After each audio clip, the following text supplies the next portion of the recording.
देखिए साहब, महिलाओं के लिए जो फ्री सफ़र की बात की जा रही है, क्या वो सब महिलाओं के लिए है जम्मू कश्मीर की या ईडब्ल्यूएस जिनके पास होगा सिर्फ़ उन महिलाओं के लिए है? ये क्लियरिटी आ जाएगी, ये महिलाओं के लिए है।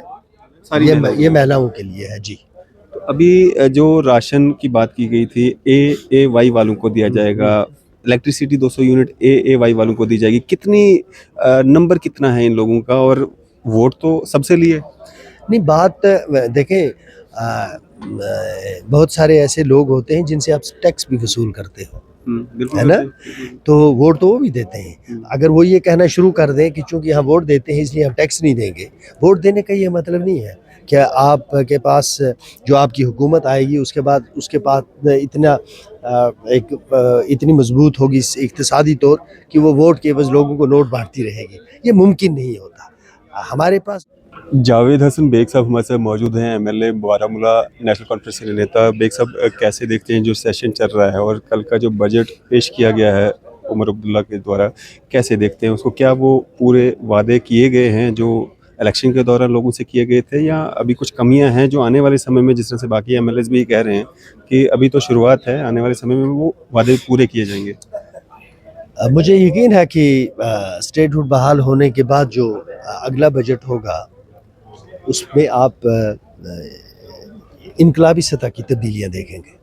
उसमें हमें एक न सिर्फ ये कि एक फाइनेंशियल इकॉनमी हासिल हो जाएगी, कुछ हो रहा है इस बल्कि चीफ इकनॉमिक मिनिस्टर उसके एक्टिविटी के हवाले से, प्रायोरिटीज़ के हवाले से पावर जनरेशन की बात हुई मुकम्मल जो इख्तियारात होंगे कि हम ऑनरेबल जो चीफ मिनिस्टर ने अपनी हमारी तकरीर में कहा प्रायोरिटीज़ हैं उनको किस कैपेसिटी तरह से हम एक शेप देते हैं।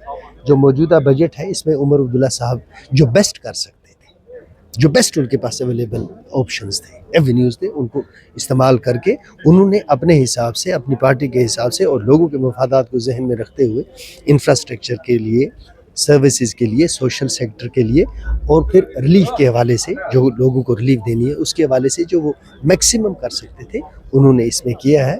और कहें कि क्या ये 100% हमारे मैनिफेस्टो को रिफ्लेक्ट करता है? नहीं, लेकिन ये उसके आने वाले वक्त में एक खाका उन्होंने खींच लिया है। इसमें 2-3 साल में आप देखेंगे इंशाल्लाह इसमें रंग भर जाएगा। देखिए साहब, महिलाओं के लिए जो फ्री सफ़र की बात की जा रही है, क्या वो सब महिलाओं के लिए है जम्मू कश्मीर की या ईडब्ल्यूएस जिनके पास होगा सिर्फ़ उन महिलाओं के लिए है? ये क्लियरिटी आ जाएगी, ये महिलाओं के लिए है।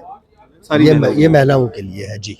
तो अभी जो राशन की बात की गई थी, एएवाई वालों को दिया जाएगा, इलेक्ट्रिसिटी 200 यूनिट एएवाई वालों को दी जाएगी। कितनी नंबर कितना है इन लोगों का और वोट तो सबसे लिए? नहीं, बात देखें, बहुत सारे ऐसे लोग होते हैं जिनसे आप टैक्स भी वसूल करते हो, बिल्कुल है ना? करते हैं। तो वोट तो वो भी देते हैं। अगर वो ये कहना शुरू कर दें कि चूंकि हम वोट देते हैं इसलिए हम टैक्स नहीं देंगे, वोट देने का ये मतलब नहीं है कि आपके पास जो आपकी हुकूमत आएगी उसके बाद इतनी मजबूत होगी इक्तिसादी तौर कि वो वोट के एवज लोगों को नोट बांटती रहेगी। ये मुमकिन नहीं होता। हमारे पास जो मैंने आपको कहा बेस्ट अवेलेबल ऑप्शंस थे, हमने उनका इस्तेमाल करने की कोशिश की है। तो मुझे उम्मीद है कि अगले बजट में जब बात करेंगे, अल्लाह आपको भी ज़िंदगी दे, हालात बेहतर होंगे। देख सब, एएवाई वाले कैटेगरी वाले लोग गरीब होते हैं, नो डाउट। क्या बीपीएल वाले गरीब नहीं होते? बिल्कुल होते हैं। अब सिर्फ प्रायोरिटीज़ की बात है।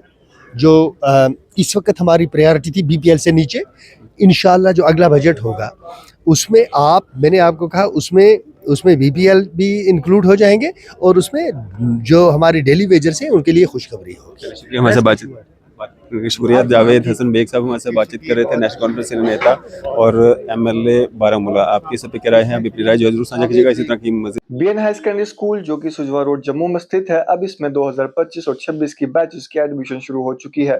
अगर फैसिलिटी की बात करें तो यहाँ पे आपको medical, non medical, art stream, hostel for boys and girls, dedicated faculty, nominal fee structure, fee concession for siblings and single girl child. और अगर इंफ्रास्ट्रक्चर की अगर बात करें तो smart classrooms, computer labs, 24/7 CCTV surveillance, spacious playground और hall, library facility, अच्छा infrastructure और ट्रांसपोर्ट फैसिलिटी के साथ साथ हिंदी, उर्दू, दीनिया टीचिंग भी यहाँ पे अवेलेबल है। तो अगर आप लोग भी अपने बच्चों की एडमिशन यहाँ पे कराना चाहते हैं तो दिए गए नंबर पर संपर्क कीजिए।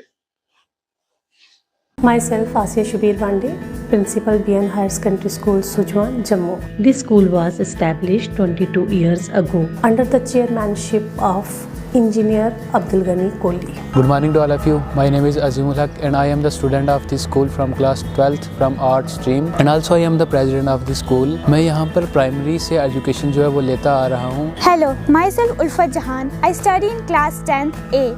I have been studying here from nursery class. I gain a lot of knowledge here because all the teachers are very cooperative, efficient and dedicated here. We have well furnished labs for practical and auditorium hall for cultural functions. और new coming session में हमने hostel facilities भी अब बच्चों के लिए 6 से लेकर 12 तक हम गर्ल्स एंड बॉयज़ के लिए हॉस्टल फैसिलिटीज़ जो है वो भी हम अवेलेबल कर रहे हैं. मैं ज़रूर चाहूँगी कि आप स्कूल में ज़रूर विज़िट करें. न्यू कमिंग जो हमारा एडमिशन का जो सेशन आएगा आप ज़रूर आएँ.